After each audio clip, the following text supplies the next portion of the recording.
मेरे प्यारे साथियों, आज केमिस्ट्री में हम लोग देखेंगे धातु और धातु। हम लोगों ने पिछला वीडियो विन्यास के बारे में समझा था। और देखिए, विन्यास को समझना बहुत ही जरूरी है। अगर आप विन्यास को नहीं समझेंगे ना तो आगे आपको समझ में नहीं आएगा। जैसे तत्वों का अर्थ वर्गीकरण ही पढ़ेंगे तो समझ में नहीं आएगा। धातु और धातु ही पढ़ाएंगे, आपको नहीं समझ में आता डायरेक्ट। आपके बुक में सबसे पहला जो चैप्टर है रासायनिक अभिक्रिया और समीकरण है, हम इसको नहीं पढ़ा रहे हैं। काहे नहीं पढ़ा रहे हैं? क्योंकि देखिए, जब तक आप धातु और अधातु को नहीं समझिएगा तब तक आपको रासायनिक अभिक्रिया और समीकरण समझ में नहीं आएगा। इसके बाद अम्ल भस्म लवण है। एगो हम बात बताते हैं, जैसे देखिए Na2SO4 या K2SO4, ये क्या है? इस समझे में नहीं आएगा। वहां बोलेगा अम्ल जो है किसी धातु से अभिक्रिया करेगा तो क्या बनेगा। अभी धातु क्या किसे कहते हैं ये जब समझिएगा ही नहीं तो क्या समझ में आएगा अम्ल भस्म और लवण। तो हम सबसे पहले धातु और धातु को पढ़ाएंगे। इसके बाद उसी से संबंधित आप कुछ नहीं कीजिएगा, बस मेरे अनुसार आप चलिए, ठीक है। मजा आएगा और बेहतरीन ढंग से समझ में आएगा। हमको पता है कि कैसे पढ़ाना है। तो चलिए आज मिलकर हम लोग सब पढ़ते हैं केमिस्ट्री को और संकल्प लेते हैं कि जब तक तोड़ेंगे नहीं तब तक छोड़ेंगे। तो किसे कहते हैं? हम बताए थे आपको पिछला वीडियो में कि केवल एक ही पदार्थ से, केवल एक ही परमाणुओं से बने पदार्थ को तत्व कहते हैं। और पदार्थ के भी बारे में बताया था, बार बार नहीं बताएंगे। एक ही चीज बा कितना 1000 बार बताएंगे तो एक ही वीडियो में दे रटन चलते रहेंगे का। अरे पृथ्वी पर जितने भी मौजूद पदार्थ है सभी तत्व के बने होते हैं। या लिखे हैं, पृथ्वी पर मौजूद सभी पदार्थ तत्व के बने होते हैं। और तत्व 3 प्रकार के होते हैं, धातु, अधातु और उपधातु। धातु को इंग्लिश में मेटल कहते हैं, अधातु को इंग्लिश में नॉन मेटल कहते हैं, और उपधातु को इंग्लिश में मेटलॉइड कहते हैं, ठीक है। धातु की संख्या 91 है और अधातु की संख्या 20 है और उपधातु की संख्या 7 है। याद रखिएगा। यानी कि टोटल तत्व की संख्या अगर बात करें तो टोटल कितना है? तत्व की संख्या 118 है, ठीक है।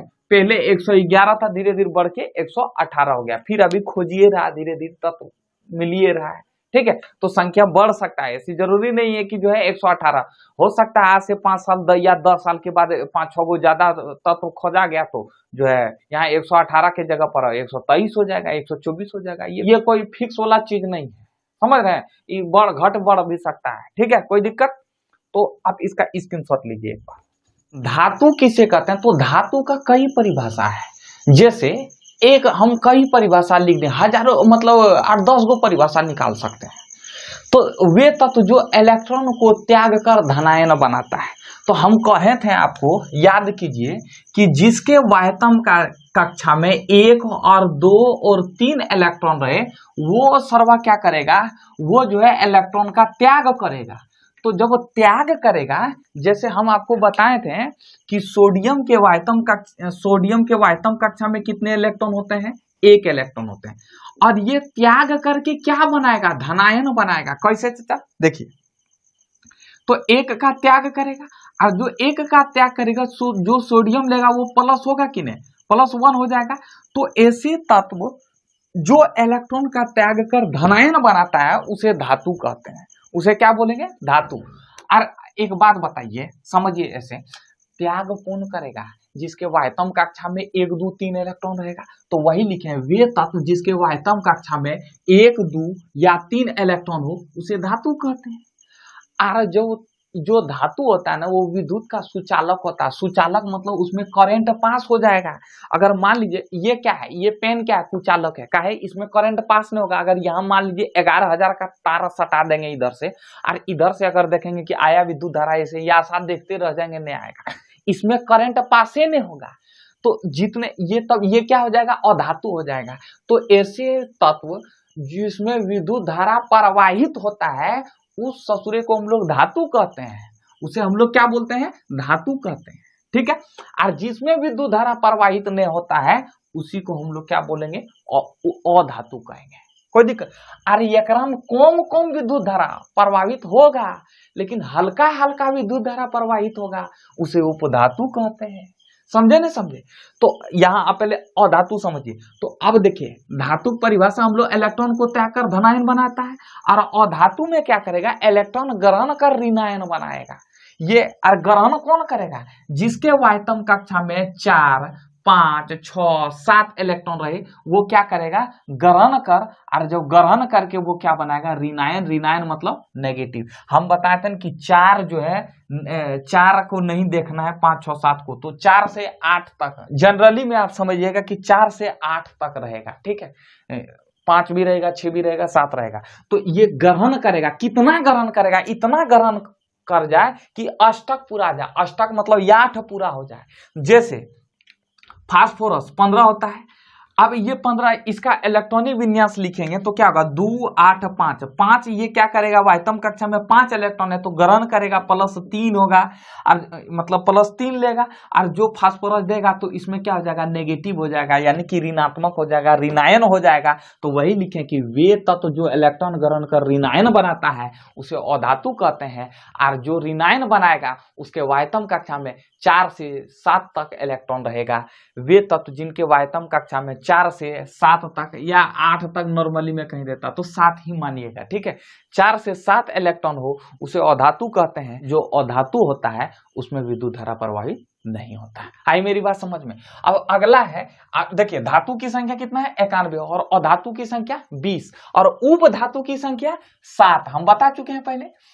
तो अब उपधातु किसे कहते हैं, तो ऐसे तत्व जिनमें धातुओं और अधातुओं दोनों के गुण पाए जाते हैं। इस ससुरे में अलगे है, एकराम धातु का भी गुण पाया जाएगा और अधातु का भी गुण पाया जाएगा, तो उस ससुरे को हम लोग उपधातु कहते हैं। देखिए इसमें धारा प्रवाहित होता है, इसमें विद्युत धारा प्रवाहित नहीं होगा, यानी कि इलेक्ट्रॉन, यानी कि करंट पास नहीं होगा, और इसमें करंट पास होगा एकदम लिबिर मतलब हल्का हल्का पास होगा, एकदम धीरे धीरे पास होगा, समझे कि नहीं, उसे उपधातु कहते हैं। तो उपधातु का यूज कहाँ किया जाता है जानते हैं, जैसे चिप, मोबाइल का जो चिप होता है ना, चिप में जो है सिलिकॉन का प्रयोग किया जाता है। उपधातु का छोटा छोटा सामान बनाने में उपधातु का यूज किया जाता है। आयरन, आयरन का जो पीछे वाला है उसमें भी उपधातु लगाया जाता है। तो उपधातु की संख्या 7 होती है, जैसे बोरन, बोरन का 5, सिलिकॉन का 14, जर्मेनियम का 32, ठीक है। तो कई टोटल मिला के 7 गो होता है, ठीक है, कोई दिक्कत। तो उपधातु की संख्या कितनी होती है, 7 होती है, और धातु की संख्या 91, और अधातु की संख्या 20 होती है, कोई दिक्कत, समझ गए। उपधातु किसे कहते हैं, तो जिसमें धातु और अधातु के दोनों गुण पाए जाते हैं, यानी कि इसमें जो है इलेक्ट्रॉन त्याग भी करेगा और इलेक्ट्रॉन ग्रहण भी करेगा, ठीक है। तो ये था आपका धातु, अधातु, उपधातु। स्क्रीनशॉट लीजिए इसका फटाक से। धातु जो है, धातु के जो गुण है वो 2 भाग में बांटकर पढ़ते। पहला है भौतिक गुण और दूसरा है रासायनिक गुण। ये ससुरा भौतिक गुण क्या होता है और रासायनिक गुण क्या होता है, तो एक बात समझिए, ये हमारा शरीर है ना, ए चचा, हमारा शरीर है, अगर शरीर में हमरे बाहरी बनावट में अगर कुछ परिवर्तन आ जाए, उस ससुरी को बोलते हैं भौतिक गुण। एकदम सिंपल में समझिएगा। मान लीजिए हम गोरा आदमी है तो नहीं, अगर मान लीजिए हम गोरा आदमी है और हमको एक फाइट एक हुमच के डेंगा दे, और डेंगाने के बाद हम काला हो जाएंगे, तो शरीर का बाहरी परिवर्तन है। तो जब शरीर के बाहर भाग में कुछ परिवर्तन होता है तो उस ससुरे को भौतिक परिवर्तन कहते हैं। और अगर हुमच के खूब जोर से डेंगा दे और डेंगाने के बाद उसका पेट उट सब चेंज हो जाए, अंदर में चेंज हो जाए, आमाशय कहीं और जाके फिट हो जाए, किडनी कहीं और जाके फिट हो जाए, अंदर के भाग में अगर कुछ परिवर्तन होता है तो उस ससुरे को रासायनिक परिवर्तन कहते हैं, समझे।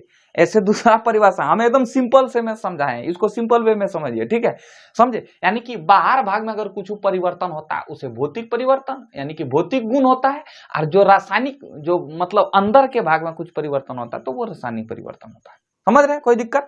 आइए अब हम समझते हैं धातु के गुण, धातु के भौतिक गुण पहले समझेंगे, इसके बाद धातु के रासायनिक गुण को समझेंगे। धातुओं के कई भौतिक गुण हैं।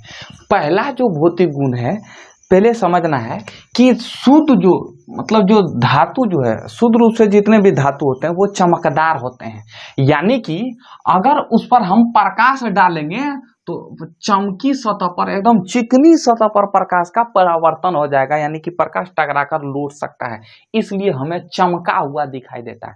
तो जो अधिकतर जो वस्तुएं जो शुद्ध रूप से जितने भी धातुएं पाई जाती है वो सब चमकदार होती है, लेकिन ग्रेफाइट और आयोडीन चमकीले होते हैं। ग्रेफाइट और आयोडीन चमकीले होते हैं, लेकिन ये धातु ने है ससुरा, ये अधातु है। ये सब अपवाद है जो याद करना पड़ेगा आपको, ठीक है। एकदम तहे दिल से इसको याद कीजिएगा। तो पहले हम लोगों ने क्या पढ़ा कि सभी धातुएं चमकदार होती है, लेकिन ग्रेफाइट और आयोडीन ऐसे अधातु हैं जो चमकदार होती है। अपवाद है, जब धातुएं चमकदार होगी तो क्या अधातु चमकदार होगा? नहीं होगा। तो इसमें से लेकिन दो अधातु ऐसे हैं जो चमकदार होते हैं, ग्रेफाइट और आयोडीन। ये इसका अपवाद है। फिर दूसरा नंबर गुण में प्रॉपर्टीज में लिखे हैं कि धातुएं कमरे के तापमान पर ठोस अवस्था में होती है। यानी कि अगर मान लीजिए 25 डिग्री सेल्सियस तापमान है, तापमान मतलब गरम चीज, गर्मी को बोलते हैं हम लोग तापमान। तो अगर ठंडा गर्मी सबको तापमान बोलते हैं। अगर बेसी हो गया तो गर्म लगेगा, अगर कम हो गया तो ठंडा लगेगा। तो धातुएं कमरे के तापमान पर ठोस अवस्था में, जैसे लोहा अगर कमरे के तापमान मतलब समान ये कमरा है, अगर इस तापमान पर रखेंगे तो आराम से वो ठोस अवस्था में रहेगा। लेकिन पारा एक ऐसा धातु है, पारा मरकरी कहाँ रहता है जानते हैं? थर्मामीटर में पारा लगा रहता है, जो पुरनका थर्मामीटर नहीं है। अरे देखे, याद कीजिए हम लोग क्या किए थे जानते हैं? एक बार थर्मामीटर लाए थे तो सोचे थे कि जो है ये आदमी का तो गर्मी ने नापता है, शरीर का तापमान ही नापता है। तो एक हम लोग क्या किए कि चावल बना रहे थे। तो गर्म पानी जो होता है ना, पहले चावल बनाने के पहले गर्म पानी देते हैं, अधन बोला जाता है उसको देहाती भाषा में। तो उसमें डालें देख रहे, सोचे कि कितना डिग्री चढ़ता है, 101 डिग्री, 102 डिग्री, 204 डिग्री, कितना डिग्री पर चढ़ता है। इस ससुरा फूट गया, थर्मोमीटर फूट गया। तो उसी तरह धातुएं कमरे के तापमान पर ठोस अवस्था में होती है, लेकिन पारा यानी मरकरी एक ऐसा धातु है जो द्रव अवस्था में होती है, वो ठोस अवस्था में न होती है, वो द्रव अवस्था में होती है। ये अपवाद है, याद रखना है। तीसरा है, सभी धातुएं कठोर होती है। सब धातु कठोर होता है, एकदम बड़ी हार्ड होता है, लेकिन उनकी कठोरता का भी स्तर भिन्न हो, मतलब एक समान कठोर नहीं होता है। कोई एक कम कठोर होगा, कोई एक ज्यादा कठोर होगा, कोई मुलायम होगा। जैसे लोहा, निकेल, कोबाल्ट ऐसा धातु है जो अत्यंत पूरा कठोर होता है, लोहा पूरा कठोर होता है। लेकिन सोडियम और पोटासियम, सोडियम को किससे दर्शाते हैं? Na से, और पोटासियम को किससे दर्शाते हैं? K से। सोडियम और पोटासियम एक ऐसा धातु है जो अत्यंत मुलायम है, जिसे हम लोग चाकू से भी काट सकते हैं। पूछेगा कि निम्नलिखित में से किस धातु को चाकू से काटा जा सकता है, उसमें ऑप्शन रहेगा सोडियम या पोटासियम, दोनों में से कोई एक ऑप्शन रहेगा, तो आप मार दीजिएगा, कोई दिक्कत। ऑप्शन नंबर ए या बी सही हो जाएगा, ठीक है। अगला है, धातुएं आघातवर्ध होती है, आघातवर्ध या आघातवर्धन। ये ससुरे आघातवर्ध मतलब क्या होता है? जब किसी धातु को हथौड़े से पीटने पर पतला चादर बन जाए। चादर मतलब ना, हथौड़ा से पीटेंगे, जैसे सोना इतना बड़ा रहता है, उसको पीटने के बाद वो क्या होता है? पतला चादर बन जाता है, या जिस तरह आप आभूषण बना सकते हैं उसका। तो आघातवर्ध किसे कहते हैं? जब किसी धातु को हथौड़े से पीटने के बाद पतला हो जाए, चुरा जाए, उस ससुरे को आघातवर्ध कहते हैं, ठीक है। और जितने भी धातुएं होती है वो आघातवर्ध होती है। सोना और सिल्वर सर्वाधिक आघातवर्ध होता है। इसको अगर हम लोग हथौड़े से पीटेंगे तो एकदम पूरा पतला हो जाता है, इसलिए इनके कागज से भी अधिक पतले पत्थर बनाए जा सकते हैं। मतलब पतले पत्थर मतलब बहुत पतला चादर जैसा बनाया जा सकता है, ठीक है। धातुएं उष्मा एवं विद्युत के चालक होती है। 5वां नंबर समझना है। इस ससुरा चालक क्या होता है? तो चालक मतलब जकरा में करेंट पास हो जाए उसको चालक कहते हैं। विद्युत धारा पास हो जाए उसे चालक कहते हैं, और जकरा में न पास हो उसे ससुरे को कुचालक कहते हैं। तो अब देखिए उष्मा क्या है? उष्मा मतलब हीट। देखिए याद कीजिएगा, करछोली समझते हैं? करछोली में याद कीजिएगा, जब उसको आप देते हैं, या छोलनी जो उल्टाने वाला है, देखिए इसी को छोलनी कहा जाता है। देख रहे हैं छोलनी, जब इसको गरम करते थे ना, तो जब गरम करते थे तो हथुओं के पास गरम हो जाता था। यहाँ आप जैसे उल्टाते थे सब्जी वगैरह, तो यहाँ गरम होता था, तो धीरे धीरे यहाँ भी गरम हो जाता। लोहा में भी इसी तरह होता। लोहा को यहाँ गरम कीजिएगा ना, हथवा के पास भी धीरे धीरे आ जाता है, यानी कि ये चालक है। तो सभी धातुएं होते हैं ऊष्मा और विद्युत के चालक होते हैं, लेकिन चांदी और तांबा जो है, चांदी और तांबा सर्वाधिक चालक धातुएं हैं, जबकि सीसा और पारा कुचालक है। धातु है लेकिन ससुरा कुचालक है। समझ में आया? कोई दिक्कत? इसका आप अपवाद को भी याद रखिएगा और इसके गुण को भी याद रखिएगा। पहला गुण हम लोगों ने क्या पढ़ा कि सभी धातुएं चमकदार होती है। दूसरा हम लोगों ने पढ़ा कि तापमान में ठोस अवस्था में होती है। तीसरा हम लोगों ने पढ़ा कि सभी धातुएं आघातवर्ध होती है, अर्थात हम लोग हथौड़ा से पीटने पर पतला हो जाता है। चौथा हम लोगों ने पढ़ा, चौथा हम लोग कौन सी पढ़े? हाँ, कठोर होती है, सभी धातुएं कठोर होती है। और पांचवा हम लोगों ने पढ़ा कि सभी धातुएं विद्युत और ऊष्मा के चालक होती है। कोई दिक्कत? आप इसका स्क्रीनशॉट ले लीजिए। छठा भौतिक गुण को समझना है। जितने भी धातुएं होती है वो तन्य होती है। ये ससुरा तन्य क्या आता है? जिसको खींचकर तार बनाए जा सकते हैं। जैसे अगर किसी चीज को, कोई धातु को अगर खींचें, जैसे ये मान लीजिए ये तो अधातु है, ये खिंचाएगा ही नहीं।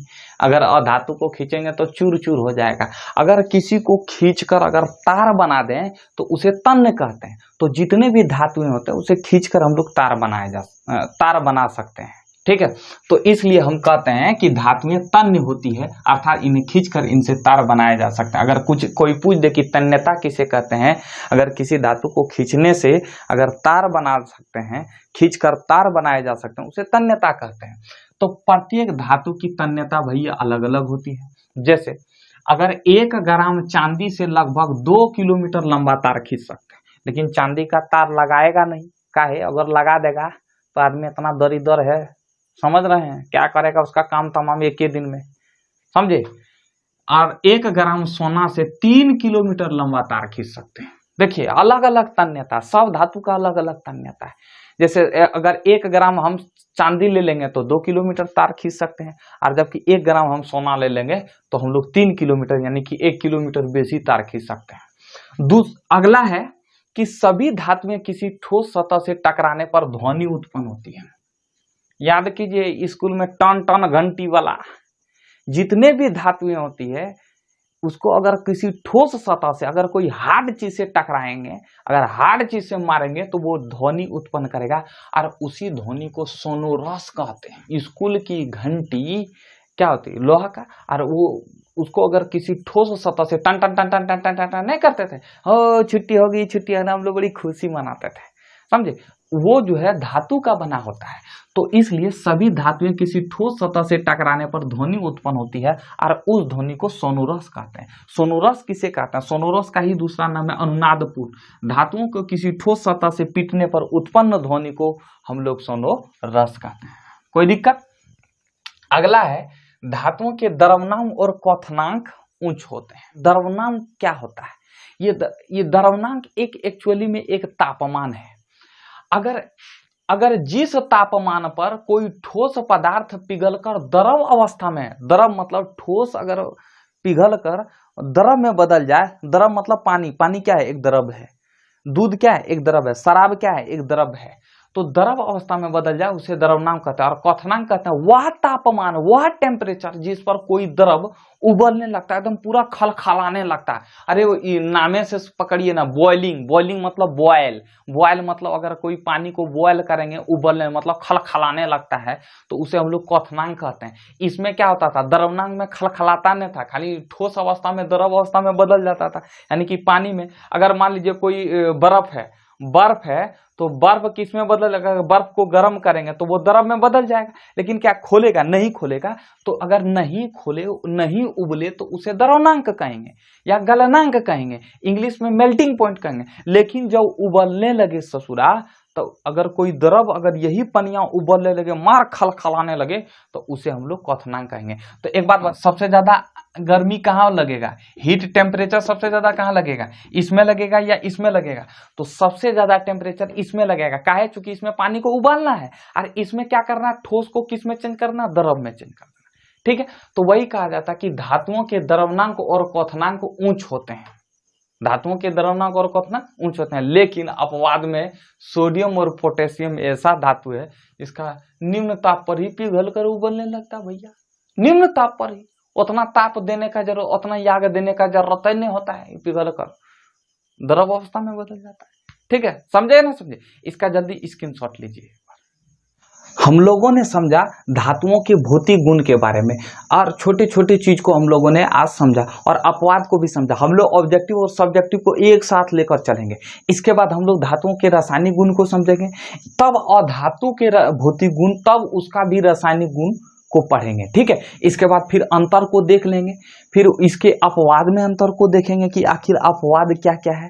तो अब देख लेंगे, तब जो है इसको छोड़, वैसे नहीं छोड़ना है इसको। ठीक है, ये वीडियो ज्यादा बड़ा हो जाएगा, इसलिए हम धातु के भौतिक गुण को ही आज पढ़ाएं। अगला वीडियो में आपको मिल जाएगा धातु के रासायनिक गुण, और इसके बाद धातु के भी बारे में पढ़ा देंगे, भौतिक गुण और रासायनिक गुण पढ़ा देंगे। इसके बाद फिर अगला वीडियो में आएगा धातु के भौतिक गुण और रासायनिक गुण में अंतर आएगा, और इसके बाद अपवाद में अंतर आएगा। तो उम्मीद करते हैं आज आप समझे होंगे। हमेशा की तरह ये वीडियो आपको इन्फॉर्मेटिव लगा होगा। मिलते हैं नेक्स्ट वीडियो में। बहुत बहुत धन्यवाद।